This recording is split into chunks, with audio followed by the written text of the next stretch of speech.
Hello， Tony啊，嗱，大家其實最近都睇到何文田朗然峰嗰個交樓嘅質素咧，就出現咗一個好大嘅問題。咁大家都知道個承建商係叫金門建築啦。咁其實我哋過往咧，我哋喺我哋嘅800蚊檢查服務，去到最近一隻 case 咧，都係關於同一個承建商，因為交樓新樓嘅質素問題咧，其實好多都唔肯去承認個問題同錯誤。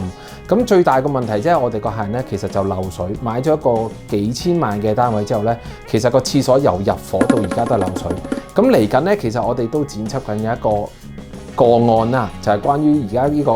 我哋叫做新樓嘅質素問題，引致到其實我哋個客戶咧，其實幾年都入伙嘅時候，又去到而家咧，都係受住一個漏水嘅關注，或者叫受到漏水嘅問題，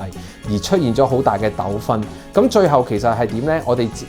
個案做緊資料搜集之後，加埋個報告，我哋遲啲會同大家展現俾大家睇。嗱，順帶一提咧，就係其實何文田呢個盤咧，我哋叫澳門咧，其實咧都過往都發生咗好多宗呢啲咁嘅漏水嘅問題，